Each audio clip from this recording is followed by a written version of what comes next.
Puerto Ricans have spent decades trying to end their island's unenviable status as the world's oldest colony, holding several referendums on whether to become independent, become a state, or something in between.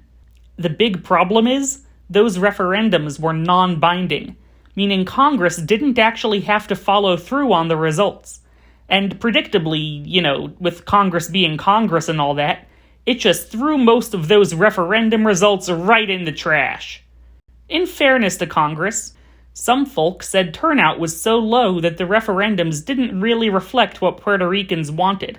But now, there's a bill in Congress that would change the game. The Puerto Rico Status Act.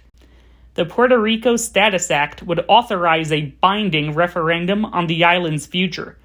That means if the bill passes, Congress will have pre-approved the outcome, and that outcome would take effect without additional congressional action.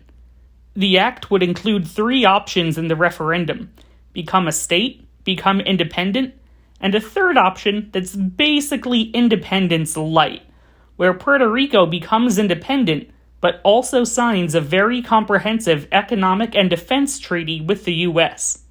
If none of those options gets a majority of the vote, there would be a runoff referendum a few months later to choose between the top 2 options. Because the referendum would be binding, it would incentivize high turnout. Puerto Ricans would know that this vote actually matters, and wouldn't just be thrown out like the others. It would give us the best indication ever of what Puerto Ricans actually want.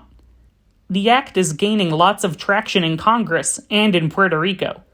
That said, there is one particularly thorny controversy left to resolve: whether remaining as a U.S. territory should be included as one of the options. Personally, I think it should be included. Ending Puerto Rico's status as a colony is really about putting control of Puerto Ricans' future into their own hands, not just slapping a label like state or independent on the islands and calling it a day. Even though remaining a territory isn't what I would pick if I were Puerto Rican, hey, you know what? I'm not Puerto Rican, so it shouldn't be up to me. If remaining a territory is added, though, the Puerto Rico Status Act would be a near-perfect bill. After all these years, Puerto Ricans deserve a binding say in their future that Congress can't just ignore. P.S. There are actually 2 bills in the Senate that are both called the Puerto Rico Status Act. And just to be clear, the one I've been talking about this whole time is the one introduced by New Mexico Senator Martin Heinrich. The other one was introduced by Mississippi Senator Roger Wicker. And I don't like it as much because even though it includes territory as an option, from what I can tell, statehood, if it is chosen, wouldn't be binding, and then we could just be back to square zero of Congress throwing results in the trash. Okay, bye.